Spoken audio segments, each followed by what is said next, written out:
Bienvenidos a Mirador Universitario, una producción de la Coordinación de la Universidad Abierta y Educación Digital, la CUAED, y el Programa Universitario de Estudios sobre Asia, África y Oceanía. Esta serie es voces y debates sobre Asia, África y Oceanía, y el día de hoy platicaremos sobre Hiroshima y Nagasaki, 80 años de memoria y legado nuclear. Yo soy Vania de la Vega Xiota, secretaria académica del PUEAO, y me acompaña en el día de hoy el doctor Carlos Uscanga, que es catedrático de la Facultad de Ciencias Políticas y Sociales de nuestra universidad en el Centro de Relaciones Internacionales y SNI Nivel 3. Bienvenido, Carlos. Muchas gracias. También nos acompaña el doctor Víctor Kerber, director de Cátedra Japón del Instituto Tecnológico Autónomo de México y cofundador del Centro de Estudios Japoneses del Departamento de Estudios del Pacífico de la Universidad de Guadalajara. Bienvenido, Víctor. Muchas gracias.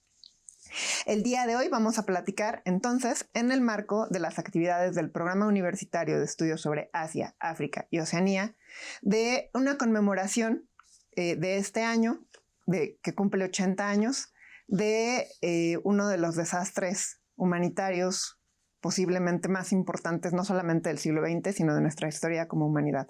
Son los 80 años del lanzamiento de las bombas de Hiroshima y Nagasaki. Entonces, vamos a iniciar con las preguntas y me gustaría saber, doctores, doctor Carlos Uscanga, doctor Víctor, ¿cuáles son las claves históricas más importantes para entender el lanzamiento de estas bombas? Bien, pues todo esto comienza en el momento en que se plantea la posibilidad de hacer la fisión nuclear, basado en teorías de Albert Einstein, de que era posible hacer partir el átomo. Comienzan los científicos europeos, sobre todo, a hacer investigación respecto a la posibilidad de partir el átomo y generar energía. Es así la base de todo.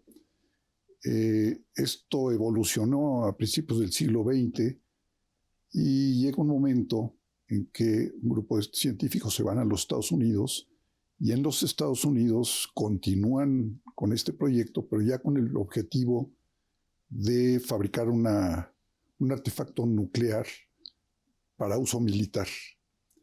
El Departamento de Defensa de los Estados Unidos, Departamento de Guerra en ese momento, plantea la posibilidad de hacer un proyecto que es el proyecto Manhattan, donde se hace el primer ensayo nuclear propiamente, dirigido por el científico Oppenheimer, quien conduce todo este proyecto. Es un éxito, se ve como un avance de los Estados Unidos en la utilización de este secreto, porque era un secreto hasta ese momento, para usos bélicos. Viene la Segunda Guerra Mundial y se esperaba la oportunidad únicamente de utilizar la bomba atómica ya probada en el desierto de los Estados Unidos para aprovecharla en el caso de la Segunda Guerra Mundial. Y el que propiamente toma la decisión de usar la bomba es Harry Truman, el presidente de los Estados Unidos, en sustitución de Franklin Delano Roosevelt, en el escenario japonés. Pues ahí esa es así la secuencia de hechos. Cuando se toma la decisión de arrojar la bomba atómica en Hiroshima, pues era una bomba de uranio enriquecido. Y luego la otra, la de Nagasaki, es plutonio enriquecido. Entonces había que probar las dos. Desde la perspectiva de Truman era la oportunidad de hacerlo. Ese es el antecedente dramático como es, pero pues la secuencia de hechos hizo incluso que la comunidad científica se arrepintiera en alguna medida de haber avanzado tanto, porque se llegó a la fabricación de algo que hace un daño enorme a la humanidad. Esta última idea me parece fundamental porque de pronto nos entramos mucho en la dinámica de la Segunda Guerra, de qué es lo que estaba sucediendo en términos de política internacional. Pero podríamos decir que entonces la ciencia quedó totalmente expuesta al servicio del poder, ¿no? Entonces creo que es importante también hablar de las implicaciones éticas, de las implicaciones humanas, de para qué hacemos ciencia, y en ese sentido también qué es lo que estaba sucediendo dentro de Japón con la relación con Estados Unidos, y cómo este vínculo entre la política nacional y la internacional cobran sentido, ¿no crees, Carlos? Sí, claro. Hablando justamente del tema del escenario japonés, ¿no? Paralelo a lo que ya explicó Víctor, está todo este proceso, ¿no? Que se va incubando a lo largo del periodo de entreguerras, particularmente el desarrollo de una perspectiva de expansionismo militar de Japón. También en un escenario complejo, ¿no? En un escenario en donde había una suerte de guerra económica que Estados Unidos y sus aliados habían implementado contra Japón. Japón reclamaba un espacio como una potencia emergente, y eso fue, ¿no? la cadena de hechos que fue orillando a la decisión final del ataque a Pearl Harbor el 7 de diciembre del 41, y posteriormente, bueno, pues todo el escenario de guerra, ¿no? Un punto clave, creo yo, es cuando se logra por parte de la Marina de Estados Unidos llegar y ganar, ¿no? La batalla de Midway, y posteriormente tener el acceso a Iwo Jima, que por ejemplo recuerdo dos películas de Clint Eastwood, ¿no? Sobre justamente este tema. Y bajo esa idea, el poder alcanzar por parte de los B-29 blancos en el archipiélago japonés. Yo creo que ahí se define la guerra, y en ese sentido se enmarca justamente el escenario de la posibilidad de lanzar esas bombas atómicas, ¿no? Había ya una capacidad técnica de lograr enviar aviones para ese fin, ¿no? Entonces creo yo que ahí es un aspecto clave que va de la mano justamente a todo el proceso de desarrollo científico, ¿no? La prueba en sí mismo tuvo tres aristas, podríamos decir. La primera era, bueno, una arista militar, ¿no? La otra, una arista geopolítica, y la tercera es la científica. No había pruebas y conocimientos sobre los efectos de la radiación a gran escala a un ser humano, bueno, ser humano y los seres vivientes, ¿no?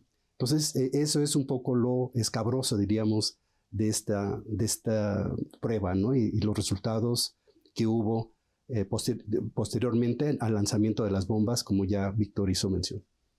Yo quiero agregar una cosa, nada más.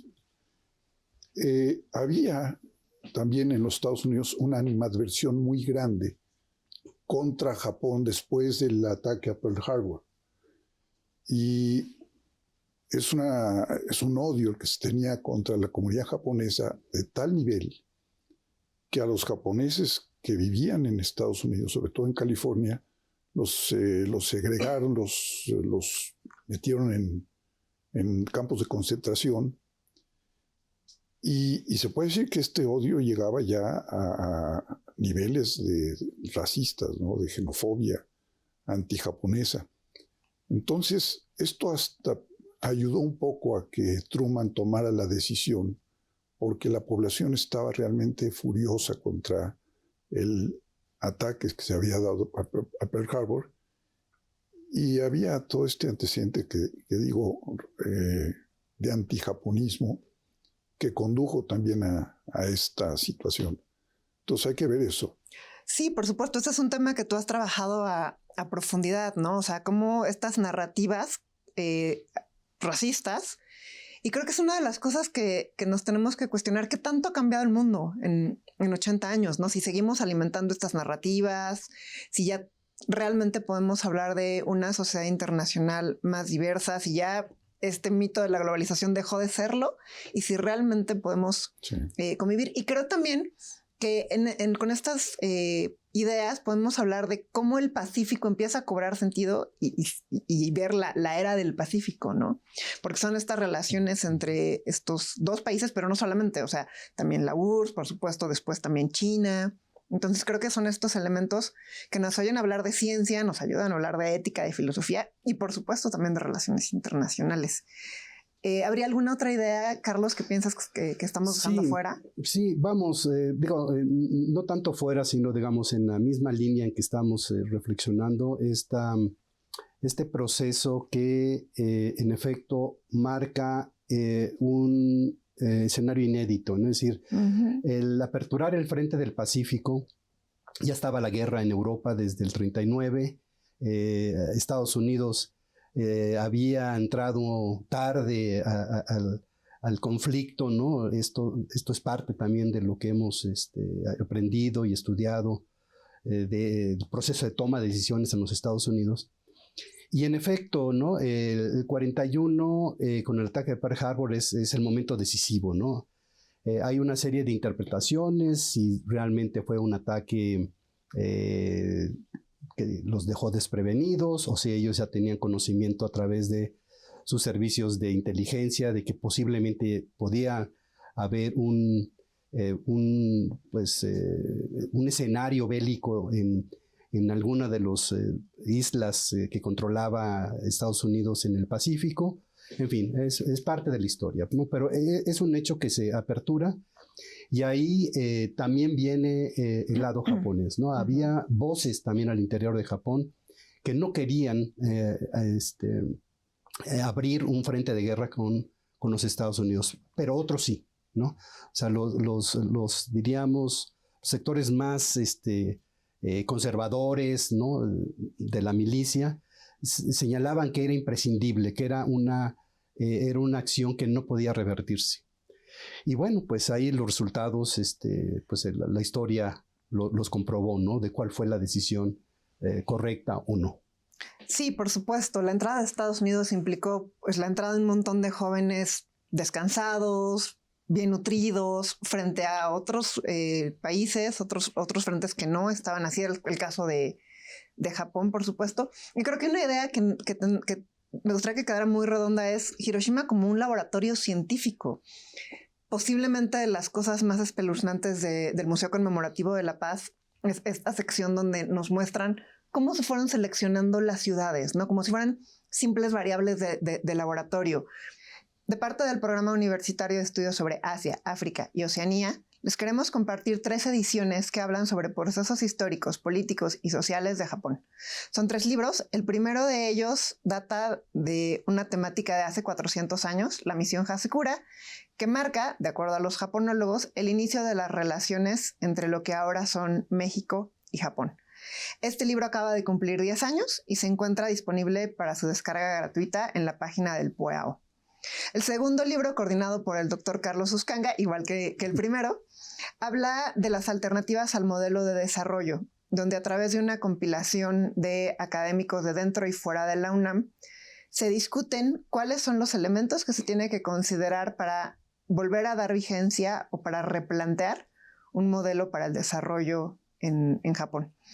Y el último libro, que es un libro de autor del doctor Carlos Maya, que fue resultado de una estancia sabática en la UNAM, él presenta al Japón contemporáneo como un país con un modelo de desarrollo agotado y plantea, basado en filosofía contemporánea, que Japón es el cansancio de una nación. Entonces, son libros que están disponibles y el contacto para ganarse estos libros y también para descargar los que están disponibles en la página del PUEAO, está disponible en pantalla. Y seguimos con Carlos Uscanga y Víctor Kerber a este siguiente segmento platicando de la vigencia de los 80 años del lanzamiento de las bombas en Hiroshima y Nagasaki. Ya platicamos un poco de historia, entonces bueno, vamos a platicar un poco de política. Y retomando también algunas de las ideas que ya nos compartían, a mí me gustaría saber, Carlos, ¿cómo se inserta este proceso de toma de decisiones que platicábamos del gobierno de Estados Unidos en el contexto de la Segunda Guerra Mundial? Sí, ya se hizo mención y podemos ahondar justamente en este proceso. Punto clave es como apuntamos Pearl Harbor en 41 y posteriormente, bueno, se genera todo esta suerte de justificar, ¿no?, la apertura de guerra en el Pacífico, ¿no? Que de hecho, ante la situación contundente, ¿no?, del ataque de los japoneses a estas facilidades militares en Hawái, pues había poca duda, ¿no?, de que pues tenía que reaccionar, ¿no?, Washington. Bajo esta idea, en efecto, se va a elaborar una serie de acciones y políticas. Primero, bueno, el restaurar estos buques, navíos que habían sido, digamos, derribados, habían sido hundidos, ¿no?, particularmente. Posteriormente, el reactivar, ¿no?, o acelerar más bien el proceso de pues, aprovisionamiento de armamento, ¿no? Ahí el complejo militar industrial va a redoblar los esfuerzos. Fue una hazaña tecnológica en muchos sentidos, la verdad. Es decir, hay que reconocerlo, ¿no? Y posteriormente, bueno, ya el ganar el consentimiento, ¿no?, tanto de los grupos políticos al interior de los Estados Unidos, y también de la población en general, ¿no? Entonces, eso es un escenario que va a ir caminando. Los medios de comunicación van a jugar un papel central, ¿no?, justificando, ¿no?, la apertura y el enfrentamiento con Japón, como decía Víctor, ¿no?, en ocasiones percepciones xenofóbicas, ¿no? Podemos ver, ¿no?, las noticias, las crónicas, inclusive hasta los dibujos o caricaturas que se publican en los medios, y siempre se va a denostar, ¿no?, a un Japón ambicioso que quiere poder, que quiere apoderarse del mundo, ¿no? Y eso es creo que un elemento sintomático, ¿no? Pero se operan los mecanismos internos dentro de Estados Unidos y hay un consenso, ¿no?, muy claro hacia dónde dirigirse, ¿no? Hollywood también participa en esta encomienda, ¿no?, ensalzando las actividades heroicas del ejército norteamericano, etcétera, y pues hay un consentimiento claro por parte de la población. Sí, claro, estas narrativas exotistas, ¿no? Que pareciera que el otro, pues, es por definición el enemigo en estas dinámicas de guerra, y creo también de justificar el uso de los impuestos, ¿no? Como todo ese dinero que se había destinado no solo a la guerra, sino específicamente al proyecto Manhattan. Bueno, pues había que utilizarlos, y para eso había que identificar a Japón como un enemigo el que pareciera que era un todo. Hace unas semanas platicábamos en otro foro sobre que, bueno, pues realmente las familias japonesas pues no querían despedir a sus hijos. Era más bien producto de estas narrativas de, pues es que es la encomienda imperial y en ese sentido hay que seguirla más allá de lo que una familia de cualquier parte del mundo pues quisiera para sus hijos. Víctor, ¿consideras que entonces el lanzamiento de las bombas define el inicio de la hegemonía de Estados Unidos? Sí, en buena medida. El hecho de poseer la bomba atómica, de poseer un artefacto superior a cualquiera conocido hasta ese momento, le da una ventaja estratégica a los Estados Unidos sobre cualquier otra potencia en ese momento, sobre todo la Unión Soviética. Existe la hipótesis de que se arrojaron las bombas como para darle una señal a los soviéticos de que Estados Unidos estaba por encima de ellos en esta carrera ya de dos bloques por hegemonizar. Esa hipótesis puede tener su valor, aunque hay otras visiones. Pero sí, definitivamente los Estados Unidos adquieren por corto tiempo, porque después la Unión Soviética logra fabricar su propia bomba atómica y hace su experimento nuclear y desarrolla un programa nuclear que compite con los Estados Unidos. Pero de 1945 a 1947, por lo menos, son 2 años donde Estados Unidos sentía que era el pleno poder en sus manos, era la hegemonía dominante, el hegemón dominante en el ámbito internacional, y eso fue consecuencia directa del uso de la bomba atómica ya con ese propósito, con el propósito de demostrar que eran los Estados Unidos el país más poderoso de la Tierra. Ahora que te escuchaba me vino a la mente esta foto famosísima donde está el emperador con Douglas MacArthur, ¿no? Que para muchos japoneses fue muy sorprendente por el impacto político que eso tenía, que su emperador, que era una figura hasta ese momento sagrada, estuviera junto a una persona que desde el lenguaje que transmitía en la foto, pues parecieran 2 personas de 2 realidades totalmente distintas, ¿no? Toda una generación japonesa fue formada en la idea de que el emperador era un semidios. Entonces, esto que señalas es muy real. En el momento en que el emperador Hirohito toma la decisión de declarar que Japón está derrotado, sí. Es un acto de valor por parte de él, pero también para la población es un shock impresionante, y para las poblaciones japonesas en el exterior lo fue aún más. Casi no se habla de eso. En Brasil, en Perú, en el propio México, las poblaciones de origen japonés no creían que el emperador estuviera hablando, porque nunca se le había escuchado. Pero sí, efectivamente, la imagen del emperador Hirohito visitando a Douglas MacArthur también es un indicador de algo. Muchas gracias. Estamos en esta plática muy interesante, descubriendo cada vez más detalles, más aristas de esta discusión. Vamos a un corte más.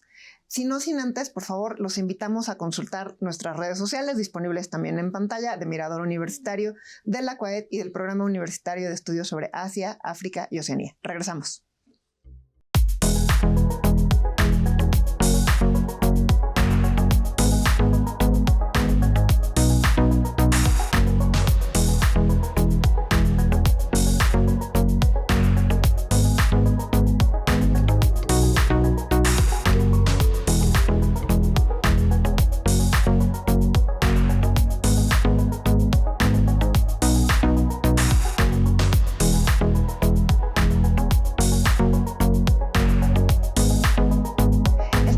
Serie Voces y Debates de Asia, África y Oceanía. Me acompañan Carlos Uscanga de la Facultad de Ciencias Políticas y Sociales y Víctor Kerber del Instituto Tecnológico Autónomo de México. Les recuerdo nuestras vías de contacto y la existencia de estos libros del Programa Universitario de Estudios sobre Asia, África y Oceanía. Seguimos entonces conversando con la siguiente pregunta en esta revalorización histórica a 80 años del lanzamiento de las bombas. Víctor, ¿cuál fue el impacto en el corto y mediano plazo en las ciudades de Hiroshima y Nagasaki tras el lanzamiento de las bombas? Dramático.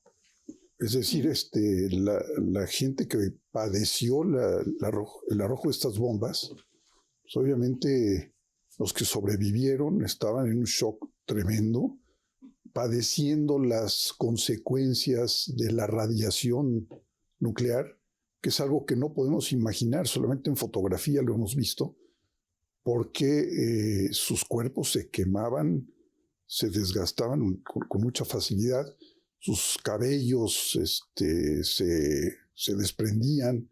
Es una radiación, una fuerza radiactiva la que les cayó encima. Ahora, en Estados Unidos y en Europa, en el mundo occidental, no se percataron de la consecuencia que esto tuvo, sino hasta un año después. Uh-huh. Y hay otra cuestión. En otras ciudades de Japón, Tokio, que también fue duramente atacada con bombas incendiarias, en otras ciudades de Japón. Tampoco se tenía claridad sobre lo que había sucedido en Hiroshima. Y trajo una secuela de animadversión contra los habitantes de Hiroshima, porque se suponía y se creía que podían ser portadores de radiación hacia otras zonas de Japón, lo cual era irracional.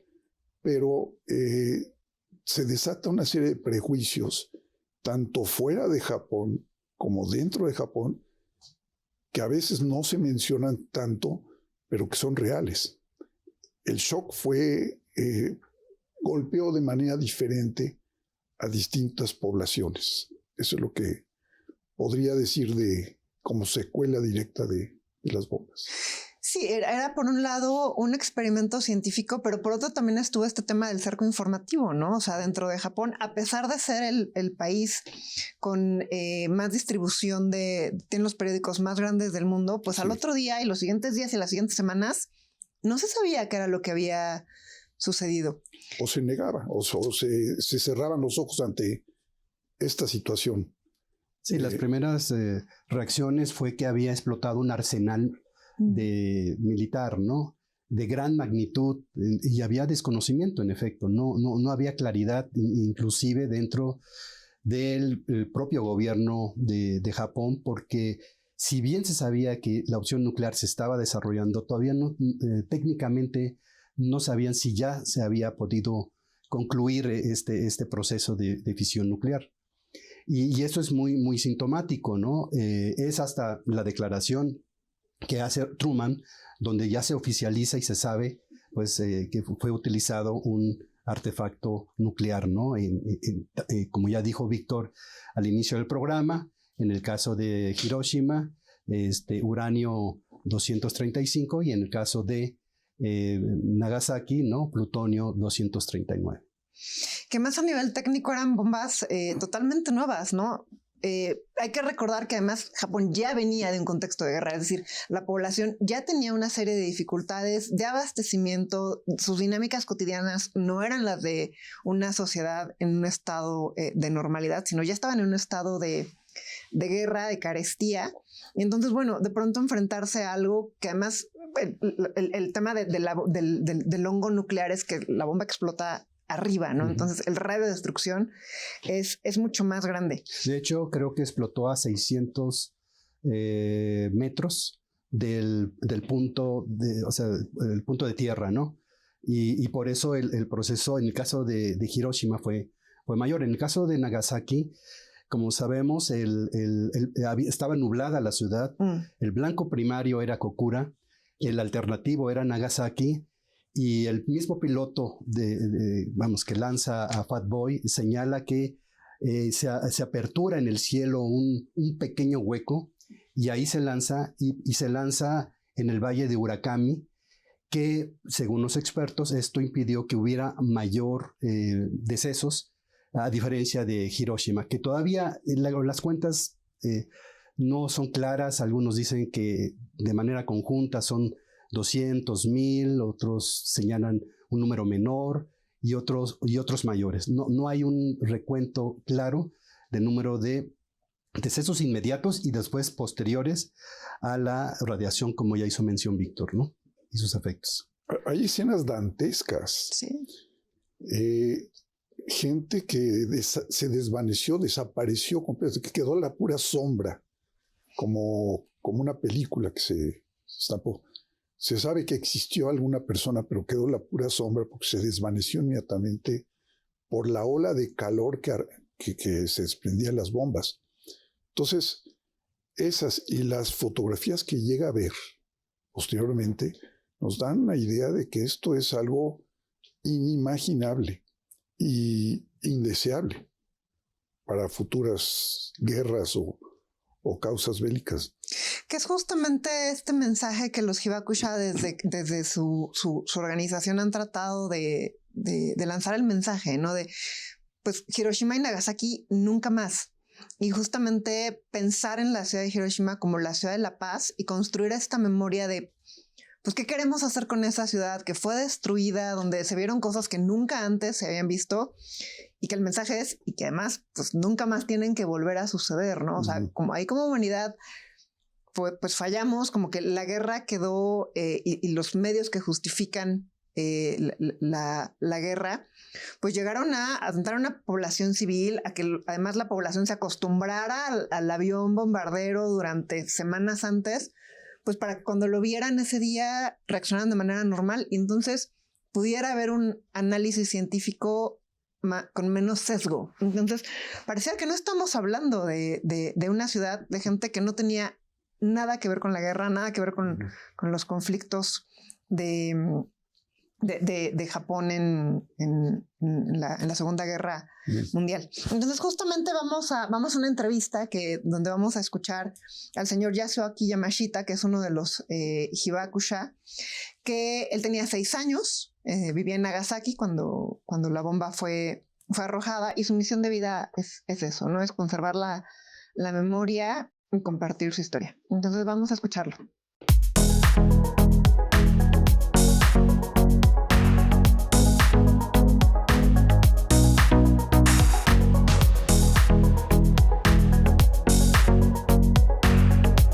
Doctor, ¿cómo vivió los días posteriores al lanzamiento de la bomba?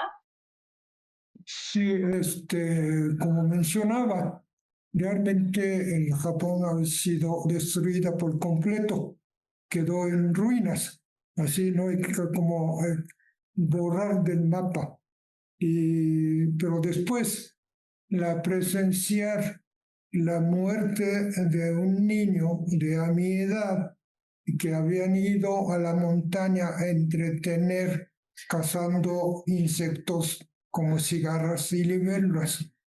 Es lo que hacíamos cotidianamente cuando no había ataques aéreos, cuando estaba el tiempo bastante tranquilo. Pero ese día yo no había ido, pero después de la explosión regresaron los niños que habían ido y su cuerpo y su espalda estaba completamente destrozada. Presenciar el sufrimiento, como no había médicos, no había enfermeras, no había medicamentos. Ver su cuerpo después de la muerte, su cuerpo estaba infectado de gusanos terribles. Todo el mundo sufrimos por la muerte de ese niño. Después observábamos del refugio de la comunidad en la montaña quemando nuestra ciudad de Nagasaki. Días tras días estábamos observando nada más sin decir absolutamente nada. Me imagino que todo el mundo estaba en un estado de shock, que no podía pronunciar absolutamente nada. Y después el problema, como había mencionado, que no conseguíamos nada que comer. No había nada. Antes de la explosión, la ciudad lo veía algo de comer. Pudimos comer algo, muy poco, pero sí podíamos comer. Si ya existía la escasez de alimentos, pero podíamos comer algo. Pero después de la explosión, no había absolutamente nada que comer. Estábamos muertos de hambre. Entonces, mi hermana, tuvimos que comer hojas y hierba de árboles. Pero entonces mi madre decidió llevarnos al campo con los parientes, que ellos eran agricultores. Seguro que mi madre pensó que ellos pueden tener algún alimentos para nosotros. Para esa razón, tuvimos que caminar cerca del hipocentro. Era algo terrible. Había muchísimos cadáveres todavía. La ciudad ya no existía. Todo quemado, todo destruido. Negro, absolutamente negro, todo quemado. La gente que había sobrevivido caminaba como fantasmas. Parecía que no tenía almas. Cuando llegamos con los parientes, desafortunadamente, ellos tampoco tenían suficiente alimentos para nosotros. Así que tuvimos que regresar nuevamente caminando ese lugar tan espantoso, imagen terrible, grotesco, más que un infierno. Pero teníamos que sobrevivir y el gobierno ya no podía nada que hacer para apoyar, ayudar a todos los ciudadanos. Uno mismo tenía que salir adelante. Ya nuestra casa ya no existía, estaba en ruinas. Pero todo el mundo encontrar los materiales que pudiera encontrar, hacer un espacio para evitar inclemencia del tiempo, para poder vivir en esa ruina. El problema era, más que nada, conseguir alimentos. Todo el mundo tenía que hacer esfuerzo. Afortunadamente, un tren que había sobrevivido a la destrucción, a la explosión de la bomba, colgar a la gente, ir al campo, pedir algunos alimentos como papas y camotes. Arroz era imposible, pero para eso teníamos que llevar algo valioso, oro, joyas, kimono. Tenía que ser algo de valor. El dinero ya no servía para nada. Todos los días teníamos que hacer ese viaje colgada de gente para conseguir, para sobrevivir, salir adelante.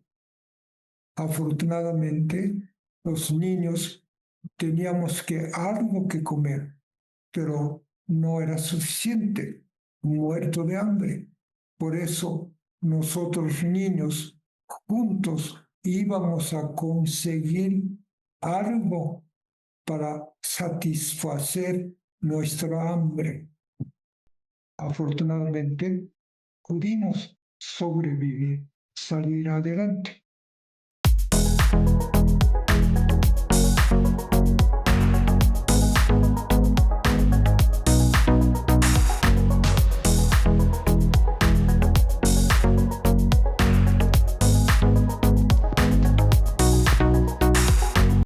Estamos en Mirador Universitario. Agradecemos el testimonio del señor Yasuaki Yamashita, que vive en México y se ha dedicado a esparcir este mensaje de Hiroshima y Nagasaki nunca más.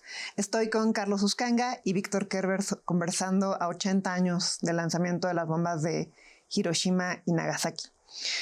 Pues se nos acaba el tiempo. Este tema, sin lugar a dudas, da para mucho concientizar, ¿no? Seguir hablando de qué es lo que sucedió hace 80 años y por qué vale la pena que sigamos platicando de este tema al día de hoy. A mí me gustaría preguntar, Víctor, ¿qué relación tuvo el lanzamiento de la bomba termonuclear en el atolón de Bikini y cómo afectó eso a los ciudadanos japoneses? Bueno, hubo un ciudadano japonés que murió en este experimento. Creo que la afectación mayor fue para los pobladores de Oceanía, para la gente que vivía ahí, porque son otros hibakusha. Son gente que también ha sido radiada a consecuencia de los experimentos nucleares que se llevaron a cabo en Bikini, en el atolón de Bikini. Y los franceses han hecho lo propio, también la Polinesia francesa. Cada uno tiene su responsabilidad en todo este hecho. Entonces, el impacto que tiene sobre la población local es evidente y no se piensa mucho en eso porque nuestra atención está más concentrada en lo que fue Hiroshima y Nagasaki. Ahora, menciona a los Hibakusha. Yo creo que los Hibakusha han hecho una gran labor, una labor de verdad de insistir en que estos experimentos deben de tener un freno, tienen que terminar, porque si hay un pueblo en el mundo que sabe lo que es la consecuencia de sufrir una bomba, las consecuencias de una bomba atómica, pues es el pueblo japonés.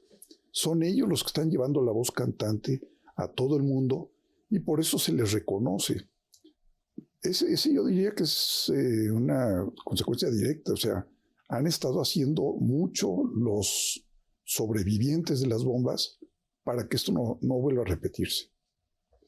Sí, retomando un poco la línea de tiempo, ¿no? En efecto, en 1954 hay esta prueba termonuclear llamada Castillo Bravo, si no mal recuerdo.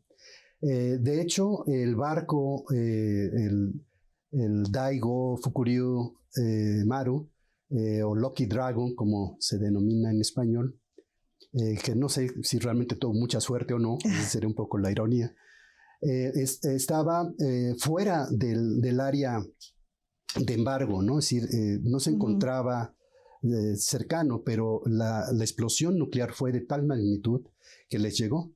Sí.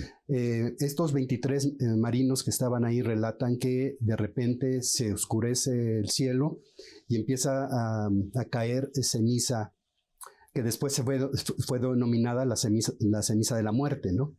Y porque no sabían exactamente qué había sucedido. Y como justamente refirió Víctor, un marino muere. Y curiosamente, sabemos que hoy día Japón es un destino turístico para los estudiantes y los mexicanos en general.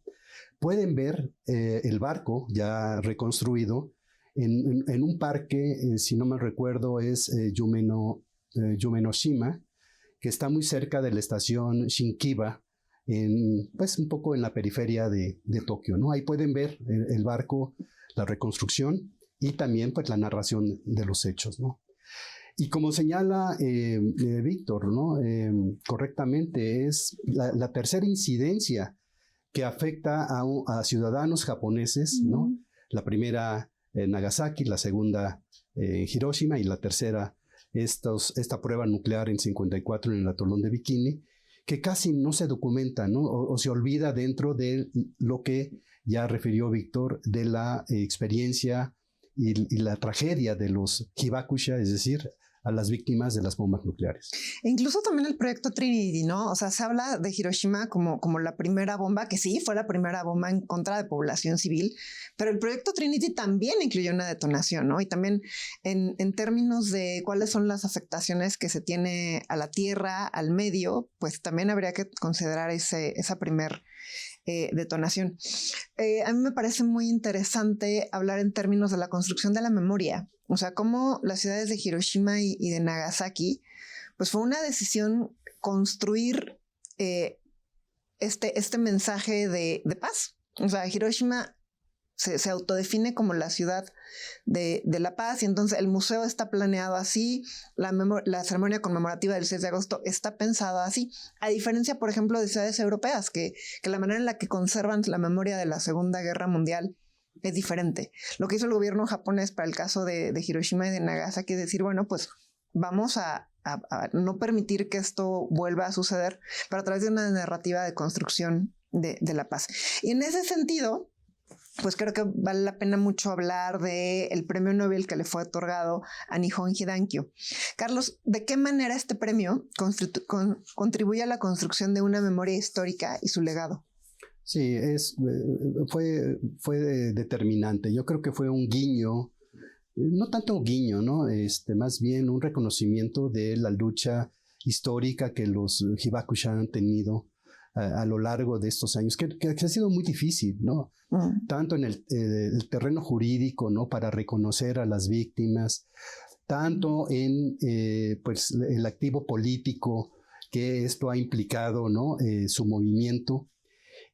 Por ejemplo, Nihon Hidankyo ha impulsado de manera muy certera esta idea de que Japón reconozca el Tratado de Prohibición de Armas Nucleares, que fue discutido y aprobado en el seno de las Naciones Unidas en el 2017 y que entró en vigor en el 2021. Es el único tratado que Japón, por razones de su política exterior, pragmática y sus políticas de seguridad particularmente, no lo ha hecho. Y eso es uno de los aspectos y de las agendas que tiene Hidankyo, ¿no? En mente y que están, digamos, impulsando dentro de la opinión pública, ¿no? El otro elemento, ¿no? Es que digamos que parte de esto es esta suerte de, en el marco del nuevo gobierno, ¿no? De Takaichi Sanae, el no reconocimiento explícito de los 3 principios nucleares que desde 1967 habían estado presentes, ¿no? La no producción, la no introducción y la no posesión de armas nucleares, ¿no? Takaichi ha establecido como una suerte de narrativa un tanto indefinida, y claro que esto es algo también que Hidankyo está impulsando, ¿no? Un reconocimiento pleno de estos principios, como había sido en el pasado, con algunos matices, pero eran, digamos, aspectos que estaban presentes, digamos, dentro de todo la estructura del gobierno de Japón en materia de seguridad. Sí, sin lugar a dudas, este tema sigue siendo sumamente pertinente. Han pasado 80 años, pero no solamente se trata de recordar, se trata de saber cuáles son las implicaciones, sobre todo con este cambio de gobierno, la discusión de la Constitución, del artículo 9. Se nos acaba el tiempo, pero Víctor, ¿tú cuál piensas que es la lección a 80 años que nos pueden dejar Hiroshima y Nagasaki? Si nos damos cuenta de que los programas nucleares en el mundo no solo no se han frenado, en algunos casos continúan, como el caso de Corea del Norte, que tiene su propio programa nuclear, con la posibilidad de que otras naciones como Israel probablemente o algunas otras se sumen a esto al club nuclear, pues a mí me parece que el mensaje de paz que se originó en Hiroshima tiene hoy más que nunca un valor estratégico y moral para toda la población en general, la población mundial. Se calcula que con el arsenal nuclear que existe en el mundo, se puede destruir al mundo 60 veces.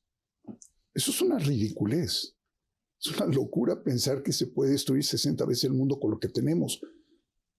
Pero bueno, a ese tipo de racionalidades hemos llegado. Entonces sí es importante cobrar conciencia de que lo que pasó hace 80 años está vigente, tiene un valor en la actualidad, porque el mundo se está acercando otra vez a momentos de crisis que podrían derivar en guerras que no imaginamos en este momento. ¿Hasta dónde pueden llegar? Es correcto, me parece que estos 80 años, la conmemoración de estos 80 años nos hace recordar que seguimos en la era nuclear, aunque pareciera que sale de las narrativas. Agradecemos mucho su atención, les reiteramos nuestras redes de contacto a nuestros invitados de lujo, doctor Carlos Uscanga de la Facultad de Ciencias Políticas y Sociales, doctor Víctor Kerbe del Instituto Tecnológico Autónomo de México. Yo soy Vania de la Vega Xiota y los invitamos a seguir estas transmisiones de Mirador Universitario y esta serie en coproducción con el Programa Universitario de Estudios sobre Asia, África y Oceanía. Hasta luego.